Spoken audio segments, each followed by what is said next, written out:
Hello everyone, this is Dr. Boateng Harry here once again, and it is time with your dentist on Mba TV.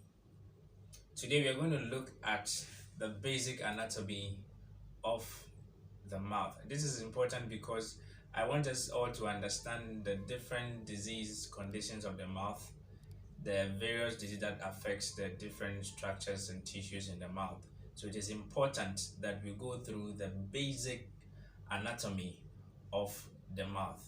Let us take note of this fact that globally about 3.5 billion people are affected by oral diseases. Yes, globally that is how much of oral conditions that affect people, or how much of this disease is affecting a lot of people worldwide. And it is also interesting to know that tooth decay has become, or it is the common disease globally now. So with these facts in mind, please remember these two facts. Let's look at the basic anatomy of the mouth. These structures in the mouth, these structures can be diseased at any point in time. And so if we get to understand the basic structure or the basic anatomy, then we will understand the kind of diseases that also occurs in the mouth. So we are going to look at, of course, if you open your mouth, the first thing that comes, or the first thing that you see, is your teeth. Or the next other thing that you see is your gum. You see your tongue, you see the roof of your mouth that is what we call the palate. You also see under your tongue and at the back of your throat as well, if you open that wide. So we are going to basically look at all these structures and how they can be diseased. So let's look at this. This is the tooth, and like I said, once you open your mouth, it's the first thing that gets your attention because it's white in color. So the tooth basically has three layers. So if we can look at this, we have the enamel. The enamel is what we all see when we smile. It's mostly whitish or a big chalky white in color. That is a protective layer of the tooth. And we have the second layer, and that is also yellowish in color. It is also interesting to note that is the second layer that actually gives the color of our teeth and not the enamel, the first layer.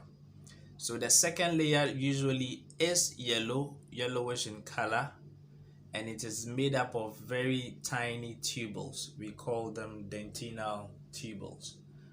And the third layer is where you have the blood vessels and the nerves going through. Now, most of us think that the teeth is a piece of stone. No, the tooth is a living tissue like any other part of our body.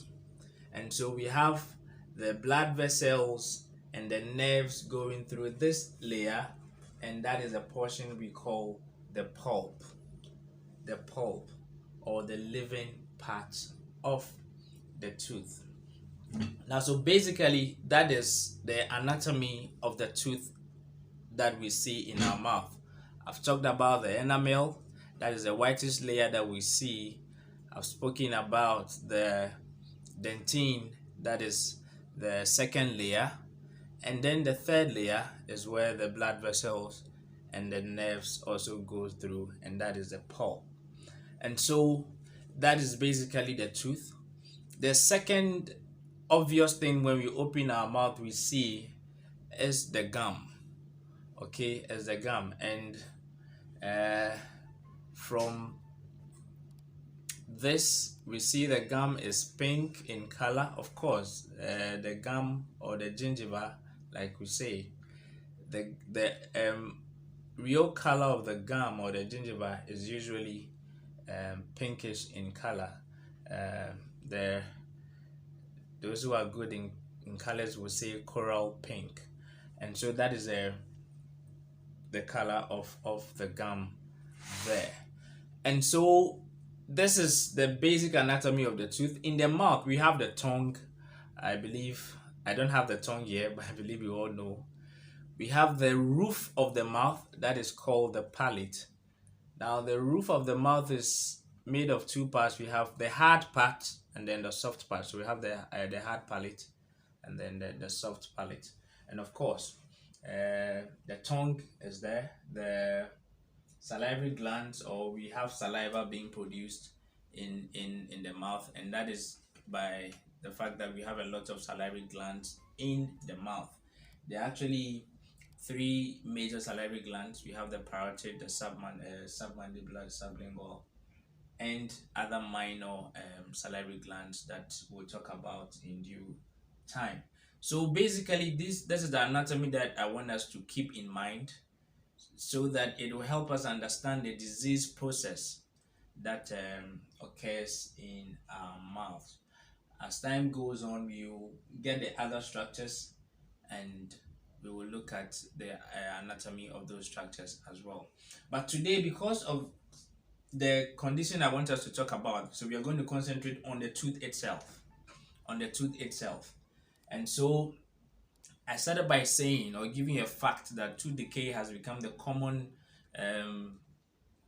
disease affecting people of the world now, and about 3.5 billion people globally are affected all the time.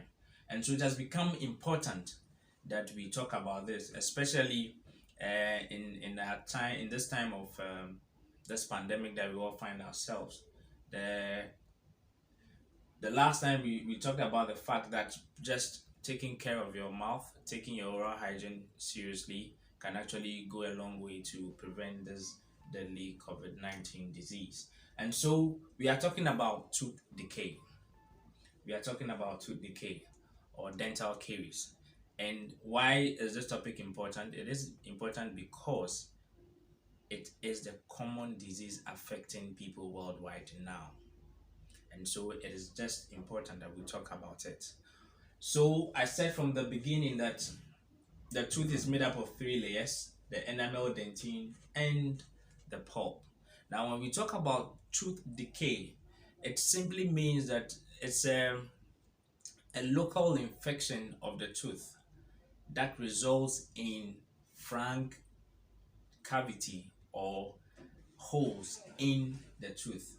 And so when you want to talk about tooth decay, it simply means there's a hole in the tooth, and that hole is as a result of a leakage or the portion of that tooth dissolved in acid, and that will cause a cavity or a frank hole in the tooth. So simply, that is tooth decay. What we know in our local parlance is caca, that we are all conversant with. And so it simply means that there's a hole in the tooth, and that hole is as a result of an infection, and that infection is as a result of bacteria, or I can say germs, in the mouth. And so that is what we will talk about briefly, and then we'll bring today's session to an end. And so we are talking about a hole in the tooth. Now, this enamel is made up of very hard, we call enamel prisms. They are very tiny crystals, and that is what makes the tooth very hard. And we know, or I want to say that the tooth is the hardest thing in the body, and because of this enamel. And so enamel is very hard, but in as much as it is that hard, it can still get dissolved and cause or bring about holes in the tooth. And so we are talking about this enamel dissolving to affect this dentine, going on to affect the pulp. And so tooth decay or dental caries is actually a progressive disease that mostly starts from the enamel, it progresses into the dentine, and then it gets into the pulp. We will look at the symptoms and signs later on. But let's talk about what causes this. what causes this. Now I'm going to talk about four main things, four main factors, and let's please remember them. First of all, you should have a tooth in your mouth. That's the first factor. The second factor is what we call the substrate, or the food we eat. The third factor is that we have organisms or bacteria or germs in quotes in our mouth. The fourth one I'll talk about is time, and then there's another factor that is the saliva bit. Now you have at age 6 months, normally we should have teeth in our mouth. Let me add that there are times that at birth you can have teeth in your mouth. It's normal. We call them the natal teeth. And so if you have a baby with teeth in the mouth at birth, it is not you don't have to attribute it to any superstition. It is very normal. But normally at 6 months we expect the first tooth in the mouth. And so the moment you have teeth or tooth in your mouth, it means that that tooth is at risk of decay. And so that's the first factor. The second factor is substrate, or the food or what we eat. Now of course we are always eating, and all the food we eat gets into the body, but not all not all leaves the mouth. Most of the time we have quite an amount remaining in the mouth. So that's the second factor. The third one is bacteria. Now on a very good day we have close to about 400 to 700 species of different kind of bacteria in our mouths. Now these organisms are beneficial to us because they help us in diverse ways, but the only thing is that after they have fed on our food in our mouth, they give out acid, and it is the acid that actually destroys our teeth. And so what it means is that if you have a lot of these bacteria in our mouth, then you have a lot of acid production, and that will actually go a long way to destroy your teeth. But like I said, these organisms, it doesn't mean that we should get rid of all of them. No, because they help us, we also help them. One of the key things I want to talk about is the fact that they protect their territory. So in COVID times like this, if you have a balanced normal flora in your mouth, it means that they are protecting their territory so much that they will not allow any external organism to get in. So in that sense, it's protective. So some of them also help us converting certain chemicals like nitrates into nitrites. That helps with the cardiovascular system as well. So they are helpful to us, and we also help them by giving them something to eat. The only thing is that these organisms have a high, I would say, some kind of high love for foods that are rich in sugars. And so if you feed them with so much sugar, then they have a field day. They produce a lot of acid, and then the acid destroys our teeth. And so if we are talking about the cause, why did time come in? Time came in because if you give these organisms a lot of time, then they will have that much time to produce a lot of acid to destroy your teeth. And so for instance, you're going to sleep about 6-7 hours. You're going to close your mouth the whole night. Now because of that, these organisms, once you are asleep, they are not. They have all day round job to do.